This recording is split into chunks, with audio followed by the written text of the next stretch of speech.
quiero ministrarle o quiero predicarle bajo el título El reino del yo versus el reino de Dios.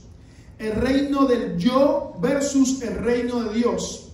Y quiero tomar o arrancar desde este versículo donde los discípulos le piden al Señor que los enseñe a orar y el Señor le dice: venga tu reino. Esa oración es una oración vigente. Ese clamor es un clamor que necesitamos hacer día a día para que el Señor cumpla su voluntad en nuestras vidas, y es que venga el reino de Dios a nuestras vidas, a nuestra familia, a nuestra ciudad, a nuestro mundo. Bendito sea el nombre del Señor. Que el reino de Dios irrumpa de una manera especial y que la voluntad del Padre se establezca de una vez y por todas. La Biblia habla de 2 siglos. Para los hombres los siglos es un periodo de 100 años, pero para la Biblia, para la teología, los siglos es un periodo donde Dios trata con el hombre. La Biblia habla del presente siglo malo, donde el diablo, Satanás, está reinando. Todas las corrientes que usted ve de educación, de salud, de deporte, de política, de noticia, tiene como fundamento el reinado diabólico. Bendito sea el nombre del Señor, porque la Biblia dice que estamos viviendo en este presente siglo malo donde el diablo es el príncipe de este siglo. Pero qué bueno que la palabra de Dios me habla de otro siglo, y es el siglo venidero, donde el rey es el Señor de señores y rey de reyes. Y la palabra dice que cuando Jesús vino a la tierra, vino con el siglo venidero, con el reino de Dios, e irrumpió de una manera especial el presente siglo malo y empezó a establecer el reino de Dios en los corazones de todo aquel que le cree como Señor y Salvador. Bendito sea el nombre del Señor. Por eso hay una batalla antagónica entre el presente siglo malo y el siglo venidero, entre Satanás, el rey del siglo malo, y Dios, Jesús, el rey del siglo venidero, entre las tinieblas y la luz, entre la muerte y la vida. Bendito sea el nombre del Señor. Entre ángeles y demonios hay una batalla, hay una confrontación, y nosotros eso es lo que queremos ver en esta tarde. Vamos a hablar acerca del reino del yo y del reino de Dios. El reino del yo versus el reino de Dios. Vamos a ver cuál es el que prevalece, cuál es el que usted le quiere dar vida. Bendito sea el nombre del Señor, dar cabida.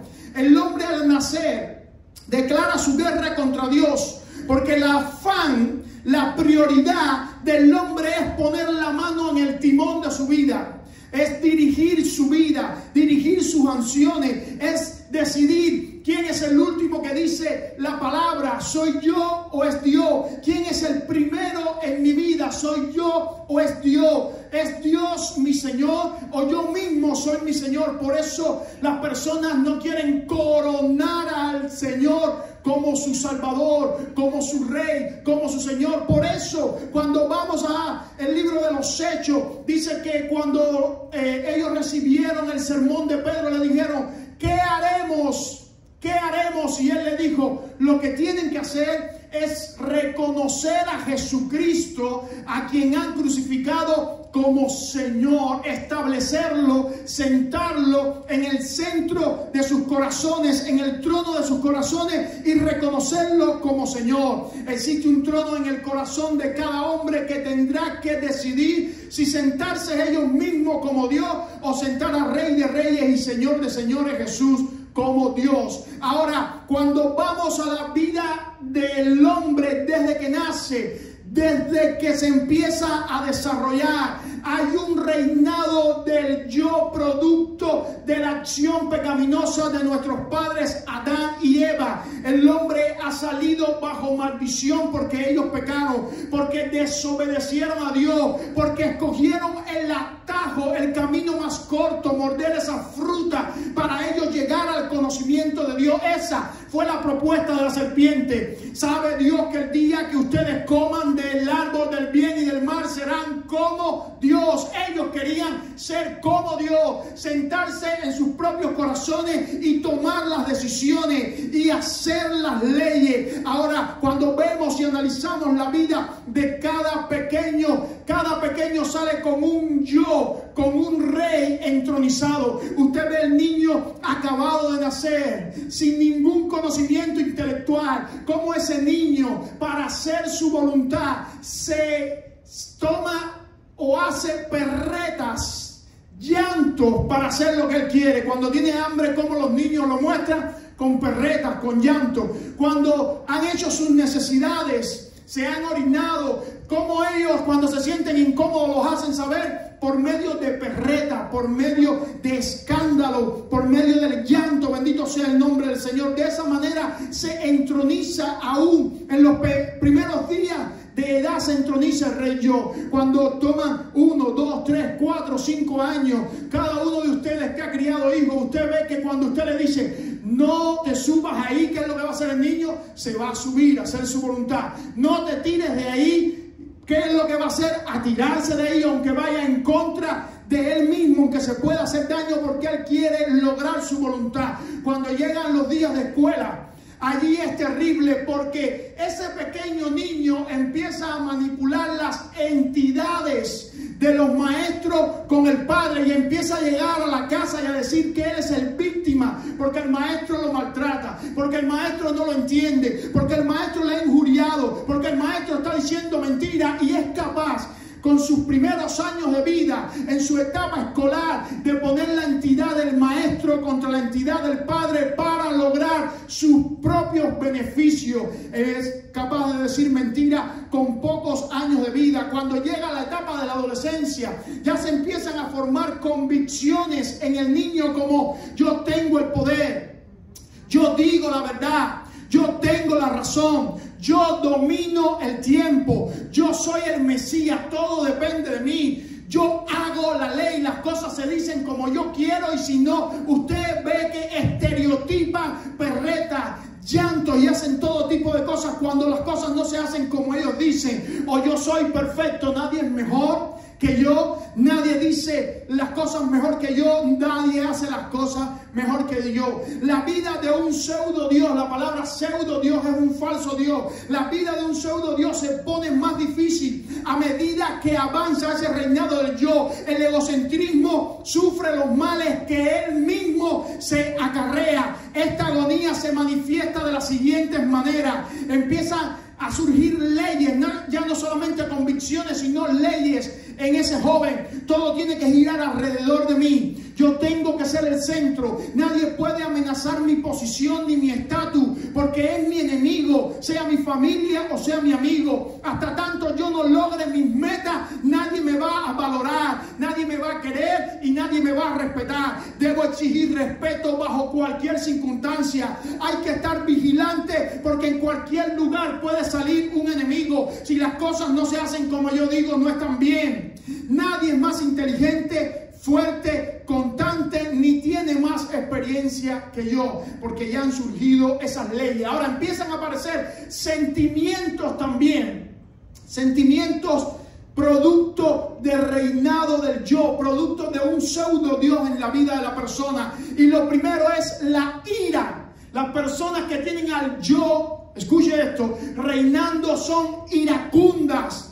La ira es uno de los sentimientos más destructivos. Sus principales formas son, escuchen, son la hostilidad, corajina, rabia, sadismo, agresión, violencia, pero tiene un camuflaje también como desconsuelo, bromas irónicas, obstinación, suspicacia, depresión y algunas formas de humor negro o truanería, lenguaje en doble sentido. Desde el punto de vista espiritual, la ira es la expresión del juicio condenatorio de una persona erigiéndose como juez nosotros mismos, y aunque es comprendida como emoción humana, es injustificable delante de Dios por la siguiente razón: le usurpamos el lugar de rey y juez al Señor.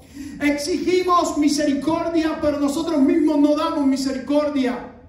La ira es un mecanismo de escape para justificarnos a nosotros mismos y apoyar nuestras propias tesis. La ira destruye a otras personas que son creadas a la imagen de Dios, igual que nosotros mismos. No solamente ira, sino surge en el reinado del yo de la persona el temor. El temor nos victimiza, debilita y crea en nosotros autoconmiseración. Puede parecer que se opone a los sentimientos de poder, pero es igual a la ira. Ellos son hermanos gemelos e hijos ambos del rey yo. El temor es el resultado de nuestro egocentrismo, ya que la premisa falsa de todo temor es la presunción falsa de nuestra omnipotencia. Repito eso, la premisa de todo temor, la primera característica de todo temor es la presunción falsa de nuestra omnipotencia. Nosotros nos creemos Dios, nos creemos muy inteligentes, nos creemos muy experimentados, nos creemos muy letrados, nos creemos muy capaz, nos creemos que somos muchos, y entonces cuando las cosas se salen de nuestro timón, de nuestras manos, llega el temor porque hemos estado engañados. La causa, bendito sea el nombre del Señor, del miedo a estas y otras cosas es que el reino del yo, dice, la persona quiere tener el control siempre y al perderlo en circunstancias extremas se llena de temor. Hay personas que le tienen miedo a las alturas. ¿Sabe por qué? Porque cuando se sube ya a un lugar alto ya no depende de él. Hay personas que le tienen miedo a los elevadores. ¿Sabe por qué? Porque cuando se monta en un elevador ya no está en control. Hay personas que le tienen miedo a los aviones, porque cuando se monta en un avión ya él no está al control. Hay personas que le tienen miedo a los barcos, porque cuando están en el barco ya no depende de él. Hay personas que le tienen miedo a montarse en un carro a mucha velocidad mientras otra persona está manejando. ¿Por qué? Porque pierden el control. El rey yo no está tomando el control y ellos se llenan de miedo. Bendito sea el nombre del Señor. Dice Stanley en su libro El Cantar del Ascenso, dice: ¿qué puede hacerme la muerte? Yo he muerto, no es posible derrotar a la derrota, no se puede quebrantar lo quebrantado. Estoy de vuelta de mi entierro, vivo en el que vive. Cuando uno ha muerto a sí mismo y deja que Cristo viva en uno, y ya no vive uno para sí, sino que deja que Cristo vive en uno, no le tiene miedo a nada. Si se monta en un avión, dice: Señor, si se cae el avión me voy contigo. Si se monta en un barco, si se hunde el barco, me voy contigo. Si se monta en un carro, si tengo un accidente, me voy contigo. Si en un elevador, si se cae el elevador, Señor, me voy contigo, porque ya no vivo yo, mas Cristo vive en mí. Lo que ahora vivo, lo vivo en la fe del Hijo de Dios, el cual se entregó por mí. Bendito sea el nombre del Señor.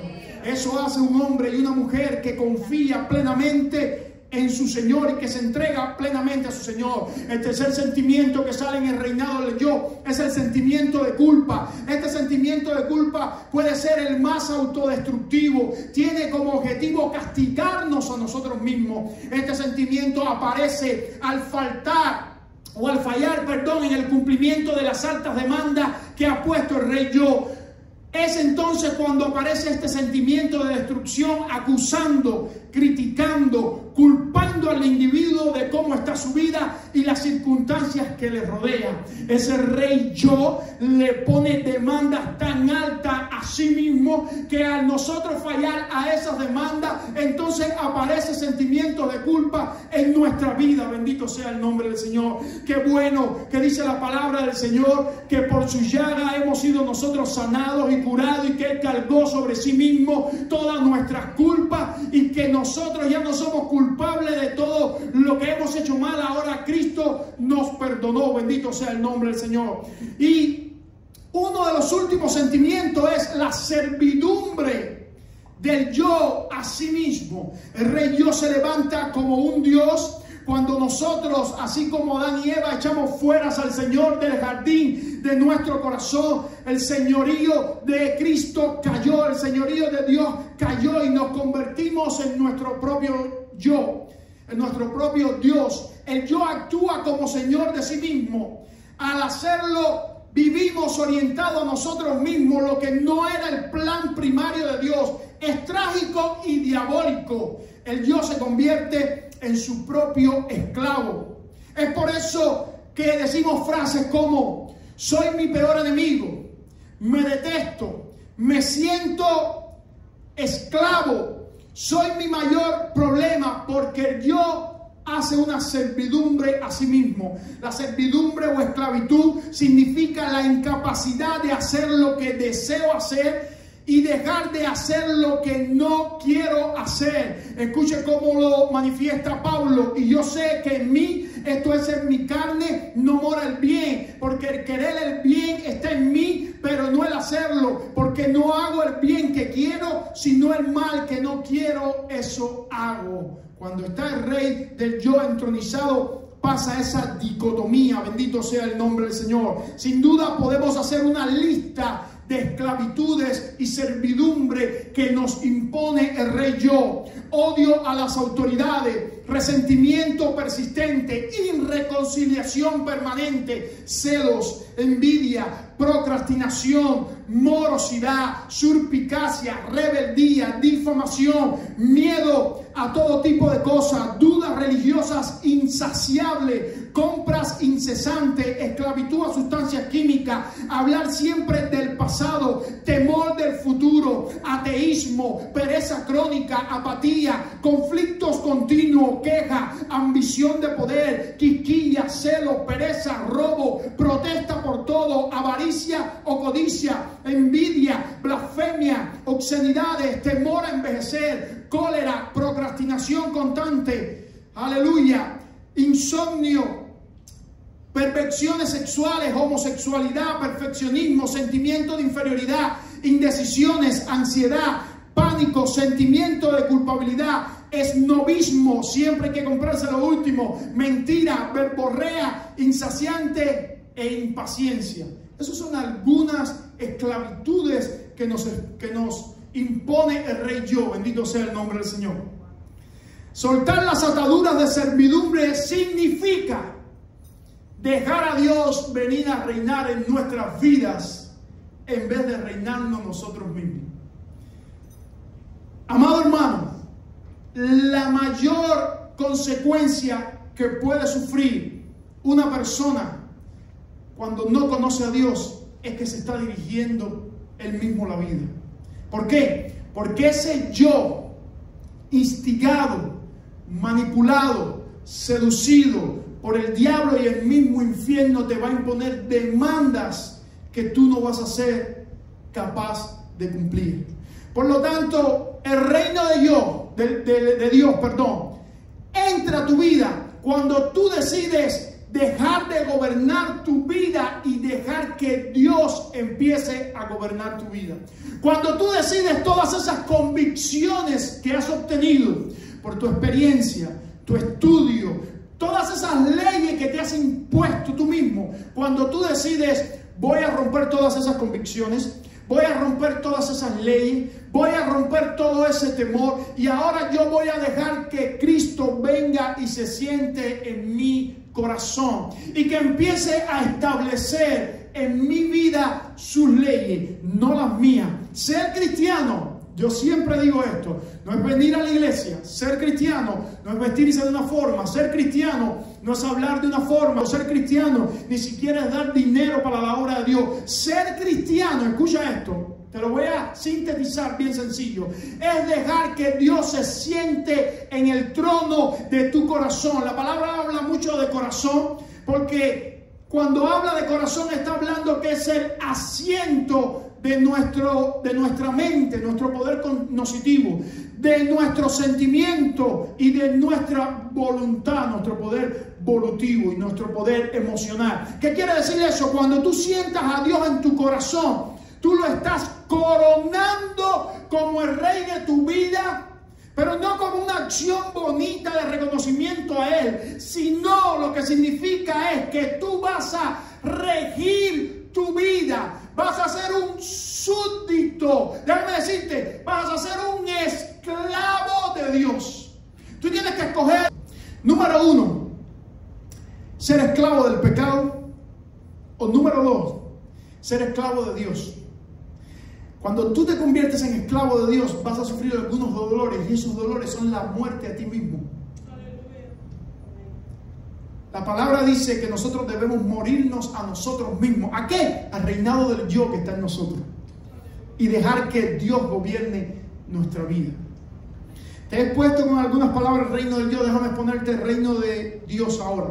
La palabra que se usa para reino en la Biblia es Malkut en hebreo y en griego Basilea. Y quiere decir específicamente gobierno, dominio, autoridad, soberanía, poder, majestad y señorío. ¿Ok? Se dice en la Biblia 247 veces a lo largo de la Biblia, 91 veces en el Antiguo Testamento y 156 veces en el Nuevo Testamento. En la Biblia el reino de Dios se lee como el reino de los cielos, como el reino de Cristo y como el reino de Dios. Mateo lo llama el reino de los cielos porque los judíos por su tradición evitaban poner el nombre de Dios en su boca. Porque ellos decían, no pondrás el nombre de Dios en vano en tu boca. Leemos también el reino de Cristo porque Cristo es por derecho propio el heredero del reino de Dios. Y leemos el reino de Dios porque Dios es el autor y el soberano de su mismo reino. Bendito sea el nombre del Señor. Por tanto, cuando usted lea en la Biblia el reino de los cielos, el reino de Cristo y el reino de Dios, usted está leyendo una misma cosa. El reino de Dios, la Biblia nos enseña que es universal. No es solamente para esta tierra, para nosotros, sino que es universal. Dios gobierna sobre toda criatura celestial, sobre toda criatura animal, sobre toda criatura humana que somos nosotros y sobre todo espíritu. Dios gobierna. Dios gobierna en todo el universo. Isaías 40 dice que Él está sentado en el círculo de la creación. Cuenta a los moradores como langosta. Es un insecto así bien pequeño. Corre los cielos como cortina y hace cuanto a Él le place. Bendito sea el nombre del Señor. Más adelante dice que estimados como nada son todos los gobernantes y poderosos de la tierra delante de Él.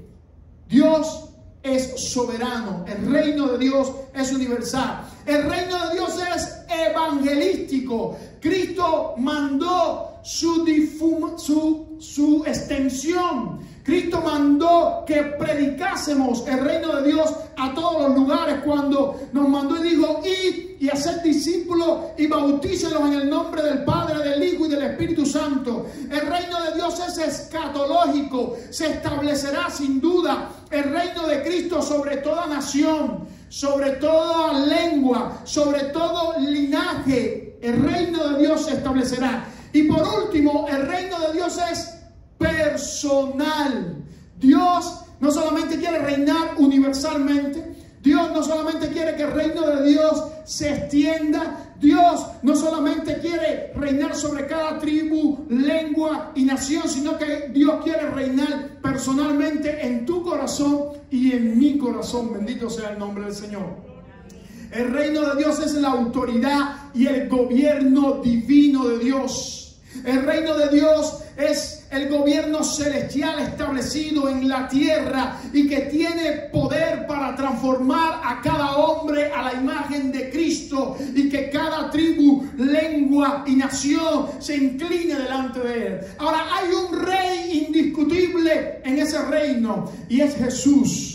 Hay un heredero indiscutible en ese reino. Hay un primogénito indiscutible en ese reino y es Jesús. Déjame mostrarte 4 etapas donde muestra que Jesús es el Rey. Bendito sea el nombre del Señor. Cuando Jesús vino a ser bautizado, dice la palabra que los cielos se abrió y se escuchó una voz del Padre que dijo: este es mi Hijo amado en el cual tengo complacencia. Los judíos estilaban que cuando los hijos primogénitos llegaban a los 30 años de edad, hacían una ceremonia, una fiesta grande y delante de todos decían: este es mi hijo amado, yo le entrego toda mi herencia. En el contexto judío, lo que estaba pasando cuando Jesús estaba siendo bautizado era que el Padre estaba diciendo delante de muchos testigos: este es mi hijo amado, él es el heredero del reino de los cielos. Cuando Jesús hizo su declaración de visión en la sinagoga, Lucas capítulo 4, dijo de esta manera: el Espíritu del Señor está sobre mí, por cuanto me ha ungido para dar buenas nuevas a los pobres, me ha enviado a sanar a los quebrantados de corazón, a pregonar libertad a los cautivos y vista a los ciegos, a poner en libertad a los oprimidos, a predicar el año agradable del Señor. Y después que dijo esto, dice que fue y se sentó en una silla que se llamaba la silla de Moisés. Esta silla la tenían preparado los judíos para que se sentara el Mesías, para que se sentara el heredero del reino de Dios. Ahora, cuando Jesús se sentó, dijo: estas palabras se han cumplido, la escritura se ha cumplido hoy delante de ustedes. Y todos quisieron apedrearle, matarle, porque Jesús estaba declarando a sí mismo como el Rey de Reyes y Señor de Señores. Cuando fue al diablo a ser tentado por el desierto, pasó algo singular. Estaba pasando algo. ¿Sabe qué estaba pasando? El rey del reino de las tinieblas se estaba enfrentando con el rey del reino de la luz. Y nuestro Señor Jesucristo le venció arrolladoramente, bendito sea el nombre del Señor, y no cayó en tentación, sino que obtuvo la victoria. Y luego, cuando envió a los 70, le dijo de esta manera: donde quiera que vayan, declaren paz. Donde quiera que vayan, hagan comunión. Donde quiera que vayan, hagan milagros. Y donde quiera que vayan, prediquen el evangelio. Y le dio autoridad a esos 70 para donde quiera que fuesen, declararan paz. Todo lugar que pisare la planta de vuestros pies, ustedes van a declarar paz. Van a hacer comunión con todas las personas que ustedes hablen. Van a hacer milagros en mi nombre, sanar enfermos, libertar endemoniados. Y por último, van a predicar el reino de los cielos. Ahí usted ve el protagonismo de nuestro Señor Jesús. El mensaje de Jesús era: arrepentido, porque el reino de los cielos se ha acercado. No hay otra manera de entrar bajo el reino de los cielos, sino es arrepintiéndonos ¿de qué? De nuestra mala y vana manera de vivir, y sentando a Jesús en nuestro corazón y dejando que Él gobierne nuestras vidas. Jesús dijo: el reino de Dios está entre nosotros, y una señal indubitable es, escuche esto, que los demonios salen de los endemoniados. Cuando llega el reino de Dios, el reino de las tinieblas tiene que huir. Jesús le dijo: ustedes quieren ver que el reino de Dios ha llegado. Cuando los demonios salgan huyendo, ahí el reino de Dios se está estableciendo. Bendito sea el nombre del Señor. Jesús no definió conceptos específicos acerca del reino de Dios, sino que los enseñó por medio de parábolas, ilustraciones. En Mateo capítulo 13 vemos 7 parábolas que nos hablan acerca del reino de Dios. Rápido le pasamos por arriba. Número 1, la parábola del sembrador, que sale sembrando y la semilla cae en 4 caminos. Número 1, cae junto al camino. Número 2, cae en pedregales. Número 3, cae en espinos. Y número 4, cae en buena tierra. Las distintas tierras son cómo están los corazones preparados para recibir el mensaje del evangelio, que es la palabra de Dios. Los que caen junto al camino, viene el diablo y dice que roba esa semilla. Lo que cae en pedregales, el mundo dice que arrebata la semilla. Lo que cae en espinos, el afán de este siglo. Y lo que cae en buena tierra, dice que la semilla produce fruto a 100%. Dice que el reino de los cielos, en el mismo capítulo 13, lo comparó con la parábola del trigo y la cizaña. Dice que sembrado el trigo, vino el enemigo y sembró cizaña en medio del trigo. Ahora, cuando fueron y dieron aviso al rey o al dueño de la tierra, le dijo: no arranquen la cizaña del trigo, porque cuando la cizaña es pequeña es igual al trigo. No vaya a ser que arrancando la cizaña arranquen también el trigo. Escuche esto: dejen que el trigo crezca, eche fruto y madure, y entonces podrán arrancar el trigo. Aquí hay una tremenda enseñanza. Lo que nos diferencia a nosotros, los hijos de Dios, de los hijos del mundo, ¿saben qué cosa es? Los frutos. No se puede diferenciar el trigo de la cizaña si no es por los frutos. Jesús dijo, por sus frutos los conoceréis. No puede el árbol malo dar buenos frutos, ni el árbol bueno dar malos frutos. Por sus frutos los conoceréis. Y enseñando la aplicación dice, en el final del tiempo vendrán los ángeles y arrancarán o cegarán el trigo o a todos aquellos que pertenecen al reino de Dios. Tercera parábola del grano de mostaza. La enseñanza es que el grano de mostaza es uno de los más pequeños de todas las hortalizas y después se convierte en uno de los árboles más grandes que hay. Cuando el reino de Dios, la palabra predicada a tu vida, cae en tu corazón, tú abres tu corazón, dices, ya no vivo yo, ahora quiero que Cristo venga en mí. Aunque es pequeña esa palabra, aunque es casi insignificante esa palabra, tú le has dejado que entre a tu corazón y empieza a crecer esa pequeña semilla como un árbol de mostaza y se hace grande, grande, grande, grande cuando tú dejas que el reino de Dios viva en ti. La parábola de las levaduras, como una mujer que tomó levadura y la puso en 3 recipientes y cuando destapó los recipientes al poco rato ya había crecido. Así crece el reino de Dios en medio de nosotros. La parábola del tesoro escondido y de la perla escondida. Cuando los mercaderes iban y estaban en campos que no eran de ellos, encontraron la perla y encontraron el tesoro. Dice que lo dejaron allí y fueron, otra enseñanza, a sus propiedades y vendieron todo lo que tenían y fueron y compraron el terreno donde estaba la perla y donde estaba el tesoro. Son 2 parábolas diferentes, pero te las estoy uniendo para cortar el tiempo. ¿Qué significa esto? Cuando tú te encuentras con la perla y el tesoro, te estás encontrando con Jesús, el Hijo de Dios, con el Rey de Reyes y Señor de Señores. Tienes que dejarlo ahí un momento y mirar atrás y vender todo lo que tú tienes, porque no hay manera que yo pueda seguir viviendo con mis convicciones, con mis leyes, con todo lo que tengo entronizado en mí mismo y sentar a Jesús en el trono de mi corazón. Cuando tenemos esa perla, ese tesoro y nos deshacemos de nuestra vana manera de vivir, ahora Cristo viene y mora en nuestros corazones. Y por último, la parábola de la red que se echa en el mar y se saca todo tipo de peces. Bendito sea el nombre del Señor.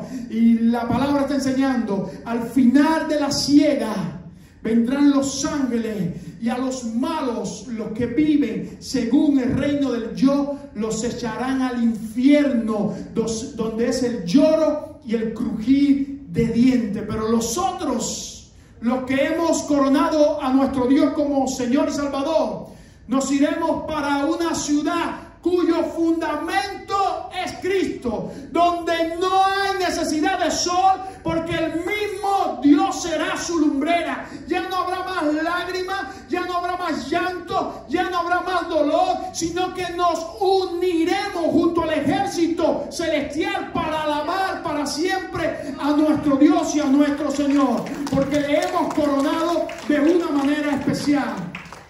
Ahora escuche esto, Jesús, o en la Biblia no encontramos el reino de Dios solamente parabólicamente, sino también lo encontramos paradójicamente. ¿Qué cosa es una paradoja? Una paradoja es un hecho que parece contrario a la lógica humana y al sentido humano, pero funciona. Déjame darte ejemplo de algunas paradojas en la Biblia, porque todo aquel que quiera salvar su vida, la perderá. Y todo aquel que pierda su vida por causa de mí, este la salvará. Si tú quieres salvar tu vida y vivir para ti mismo y gozar y disfrutar y pecar, la vas a perder porque te vas para el infierno.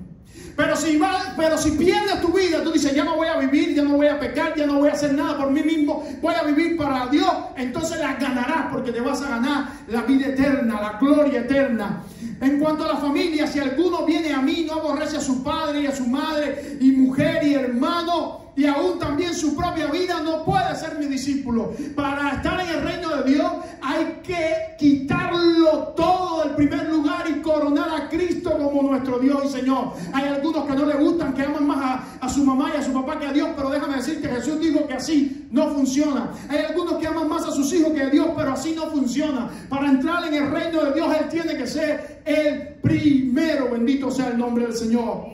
Posiciones materiales. Y así pues, cualquiera de vosotros que no renuncia a todo lo que posee no puede ser mi discípulo. Hay que ser capaz de despojarse de todo lo que uno tiene para entregárselo a Dios y así convertirnos en discípulos de Cristo. Pero yo os digo, amad a vuestro enemigo. Otra paradoja. Bendecid a los que os maldicen, tremenda paradoja. Haced bien a los que os aborrecen, tremenda paradoja. Y orad por los que os ultrajan y os persiguen. Estas son las leyes del reino de Dios. Paradójicamente, no la podemos entender en el bastión del conocimiento humano, pero así funciona en el reino de Dios. Mire cómo funciona el reino de Dios paradójicamente. Porque cualquiera que se enaltece será humillado, y el que se humilla será enaltecido. En el mundo, los orgullosos, los que se enaltecen son los primeros, pero en el reino de Dios, el que se enaltece es el último. El que tiene un alto concepto de sí mismo es el último, pero el que se humilla, el que se doblega delante de Dios, ese entonces es el primero. El que es el mayor de vosotros sea vuestro siervo. Mas buscad primeramente el reino de Dios y su justicia, y todas las demás cosas serán añadidas. Yo no entiendo esto, pastor. Hay que trabajar, hay que buscar dinero, hay que buscar posesiones, hay que buscar bienes. La Biblia dice lo contrario. Busca el reino de Dios, busca a Dios, busca el Espíritu Santo, lee la palabra de Dios y todas las otras cosas te van a venir. ¿Cómo funciona? No te lo puedo explicar. Es una ley del reino de Dios, es una paradoja del reino de Dios. Lo que sí te puedo decir es que funciona. Bendito sea el nombre del Señor. Paradojas, pero ahí están. No os hagáis tesoros en la tierra. Otra paradoja. Donde la polilla y el orín corrompen, y donde los ladrones minan y hurtan, sino haceo tesoros en el cielo, donde ni la polilla ni el orín corrompe, y donde los ladrones no minan ni hurtan. Sembremos en el cielo, hagamos tesoros en el cielo. El que quiera ser el primero tendrá que ser el último. Lucas 14. Pero tenemos este tesoro en vasos de barro, otra paradoja, para que la excelencia del poder sea de Dios y no de nosotros. Dios te ha dado la maravillosa excelencia de su poder en tu vida, en mi vida, que somos vasos de barro, para que la gloria no sea nuestra, sino sea de Dios. Bendito sea nuestro Señor. Los que viven bajo el reino de Dios ya no viven para satisfacer sus propios deseos, sino que viven para agradar a Dios. Los que viven bajo el reino de Dios se someten a las autoridades temporalmente por obediencia a Dios. Los que viven bajo el reino de Dios ya no viven ellos, sino dejan que Cristo vive en ellos. Los que viven bajo el reino de Dios tienen el fruto del Espíritu Santo, muy enmarcadamente la templanza, la moderación del dominio propio. Los que viven bajo el reino de Dios se están transformando diariamente a la imagen del Rey de Reyes y Señor de Señores, de Cristo. Los que viven bajo el reino de Dios buscan las cosas celestiales y no las terrenales. Los que viven bajo el reino de Dios se ocupan más de lo espiritual que de lo material. Los que viven bajo el reino de Dios se ocupan más de lo celestial que de lo terrenal. Los que viven bajo el reino de Dios buscan agradar a Dios en vez de a los hombres. Los que viven bajo el reino de Dios vivirán eternamente y para siempre, porque es un reino espiritual, no material. La materia tiene fin, el espíritu vive eternamente y para siempre. Es tu decisión particular, porque el reino de Dios es personal. Tú decides si seguir entronado en tu corazón, siendo rey de ti mismo, buscando glamour para ti mismo, alabanzas para ti mismo, reconocimientos para ti mismo, invirtiendo en ti mismo, construyendo para ti mismo, creando tu propio imperio de ti mismo. Cegarás todas las consecuencias y muchas más que las que hemos hablado en esta tarde. La Biblia no puede ser mentira. La Biblia es la palabra de Dios. Pero si tú coronas a Jesús como tu Rey y como tu Señor, y te arrepientes de tú haber sido el rey de tu vida, manipulado por el mismo enemigo, y tú confiesas y le dices: Señor, yo quiero que tú vengas y te sientes en el trono de mi corazón, que tú seas el rey de mi vida, que tú gobiernes mi vida, que tú dirijas mi vida. Yo quiero ser tu súbdito, quiero ser tu esclavo, quiero someterme a tus leyes, quiero transformarme a la imagen de Jesús, el Hijo de Dios. Déjame decirte que en esta vida vas a recoger lo que son las primicias, la zarra, la primera parte de lo que vas a tener en el cielo. Vas a disfrutar, porque el reino de Dios no es que vendrá, no es que se va a penetrar poco a poco. Dice Jesús, el reino de Dios ya está entre vosotros. Vas a sentir una satisfacción incalculable, una satisfacción impensable. Vas a sentir una felicidad eterna. Vas por primera vez a sentirte que tu vida está siendo regida, dominada, gobernada por un rey lleno de amor, un rey lleno de paz, un rey lleno de gloria, y que cuando nos vayamos con él para el cielo tendremos en abundancia todo lo que es la plenitud de su reinado.